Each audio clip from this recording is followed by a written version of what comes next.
revealing a potential alliance between former Vice President Atiku Abubakar and Labour Party's Peter Obi ahead of the 2027 general elections. Revealing the government's position, the Minister of Aviation and Aerospace Development, Festus Keyamo, described this as an unfruitful adventure. In a recent statement, he dismissed the opposition's political strategies as outdated and deceptive. What they are working on is that they want to bring Peter Obi and Atiku together, and so join those numbers. And so if they join those numbers, it beats our 8.4 million votes. Zebudai will say, far. Let me tell you why it is wrong. Peter Obi, if you make him the deputy to Atiku, there were 3 demographic factors that delivered Peter Obi in 2023. Let me tell you those 3 demographic factors that in fact, 3 will collapse. According to him, Nigerians have become politically discerning and would not be swayed by what he labeled 419 tactics employed by opposition elements. We are going to work hard. So this is not a program of chest beating and all that. No. We like what is happening. I like what is happening. They are putting us on our toes. So it's going to make us work harder. But the numbers are not looking good for them. Meanwhile, he criticized the proposed alliance involving key figures from the People's Democratic Party (PDP), Labour Party and the African Democratic Congress (ADC), saying it was nothing more than a recycled attempt at forming a coalition without ideology or grassroots substance.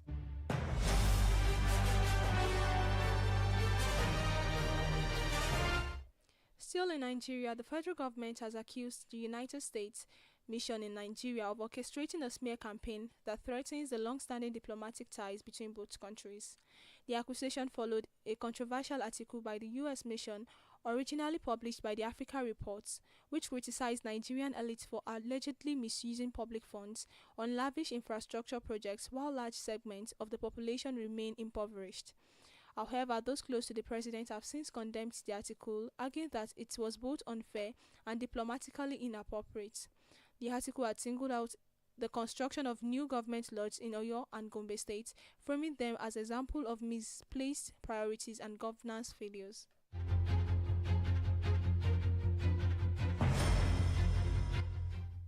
In a developing story, no less than 60 migrants have lost their lives after a boat carrying around 150 people capsized in storming water off the coast of Yemen's southern Abian province.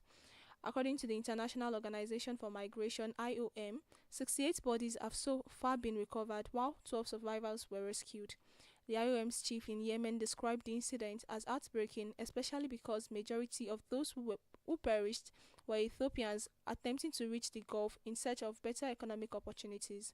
Unfortunately, dozens more remain unaccounted for as rescue efforts continue despite the difficult conditions surrounding the search. Report says the tragedy occurred as the overloaded vessel encountered rough weather en route to the Arabian Peninsula.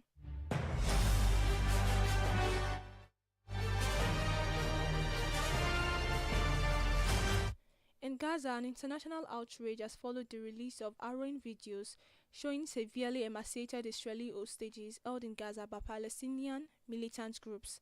The footage, which was released separately by Palestinian Islamic Jihad and Hamas, showed 2 Israeli hostages appearing frail and visibly distressed. Israeli Prime Minister Benjamin Netanyahu called the images profoundly shocking after speaking with the hostages' family. You see them languishing in the dungeon, but the Hamas monsters that surround them, they have thick arms of flesh. They have everything they need to eat. They are starving them like the Nazis starved the Jews. He vowed that Israel's efforts to rescue those still held captive would continue constantly and relentlessly. A brother to one of the hostages speaks here. They deliberately and cynically starved him to a near-death situation.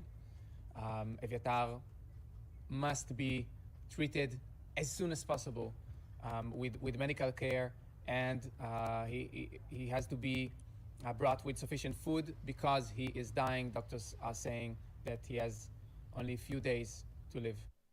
On the other hand, UK Foreign Secretary David Lammy described the images as sickening while he condemns the use of human beings as propaganda.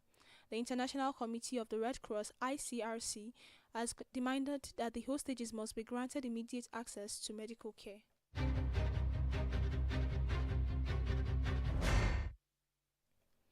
You're listening to Global Box on Adamimogo 107.7 FM, transmitting live from Olojudo's Palace, Ido-Ekiti. Still to come, U.S. police intensifies search for killer army veteran.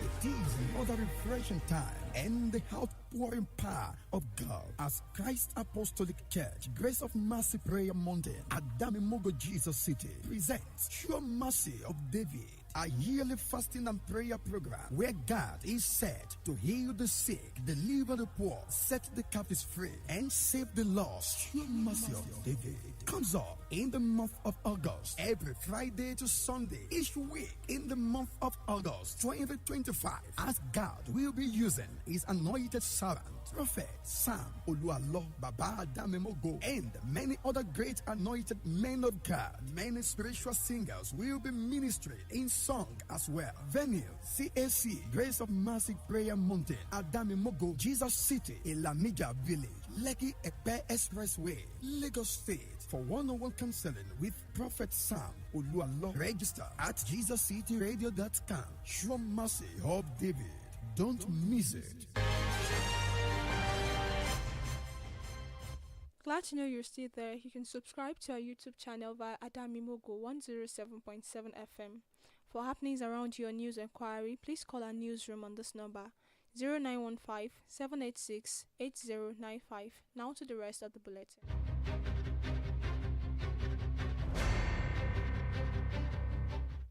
In the U.S., a massive manhunt is underway in the Montana area for a 45-year-old Army veteran who suspectedly carried out a deadly bar shooting that left 4 people dead in the town of Anaconda. Police authorities say the attack occurred early Friday morning, where a man armed with a rifle stormed into the pub and opened fire without warning. The search for the on-the-run killer has now entered its 3rd day, with officials expanding operations into the rugged national forest areas surrounding Anaconda, a city of just under 10,000 residents. Police have identified the suspect as Michael Brown, who was last seen fleeing into the nearby foothills shortly after the shooting. There's a massive manhunt going on for this individual right now. We've got somewhere around 200 law enforcement on site. We believe he's on foot somewhere in the mountains. We've got assets in the air. We're looking for him with infrared. A $7,500 reward has been offered for any information leading to Brown's arrest.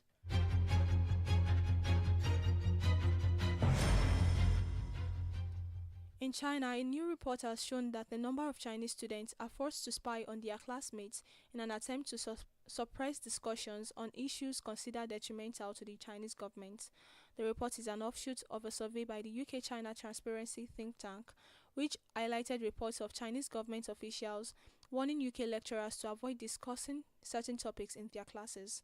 Consequently, the Office for Students in the UK has reacted to the report, saying freedom of speech and academic freedom are fundamental to higher education and will not be suppressed by any government. Meanwhile, the Chinese embassy in London has labelled the report absurd, maintaining that China respects freedom of speech in the UK and elsewhere.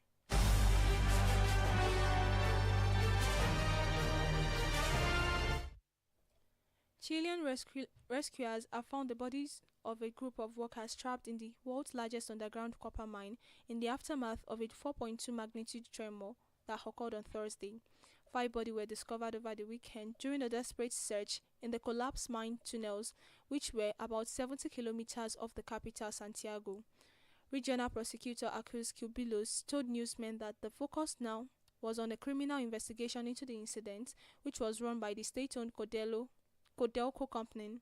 Overall, the death toll has been pegged at 6, with another person killed at the time of the incident earlier on Thursday.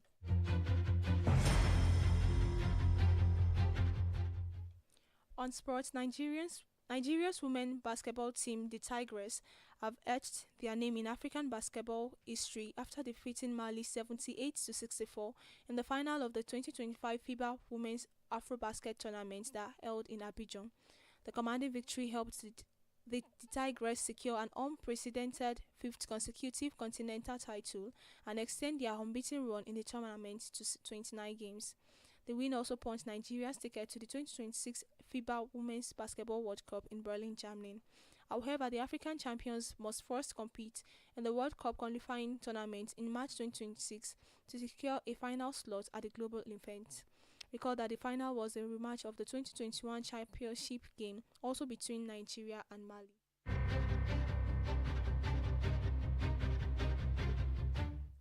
In athletics, British sprint stars Dina Asher-Smith and Zena Hughes took the UK Athletes Championship in Birmingham by storm with the thrilling 200-meter victories. Their respective wins set new competition records and confirmed their places on Team GB for the upcoming World Championships in Togo. Reigning British sprint queen Asher-Smith edged out 100-meter champion Amy Hunt in a dramatic photo finish to win the women's 200 meter in 21.14 seconds. On the men's side, Hughes delivered a dominant display, clocking 19.90 seconds to complete a championship double after his 100-meter triumph the previous day. As it stands, both athletes comfortably met the World Athletics qualifying standards and secured automatic selection for Tokyo by finishing the top two.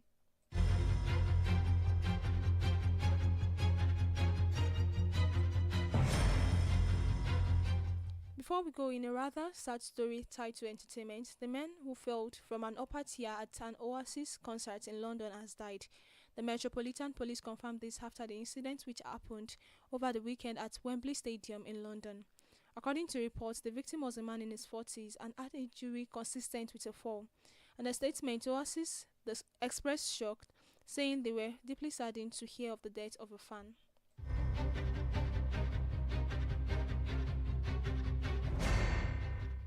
That's Global Box on Adamimogo 107.7 FM Ido Ekiti. Before we go, the highlights again. We brought it to you that the federal government has branded as untrue a recent report by the United States Mission in Nigeria suggesting misuse of public funds by government elites. We told you that about 60 migrants have died after a boat carrying them alongside 90 others capsized in the stormy side of Yemen's southern Abyan coast. It was in the news that U.S. security personnel are on the heels of a 45-year-old Army veteran who suspectedly carried out a deadly bar shooting that left 4 people dead in the town of Anaconda, Montana.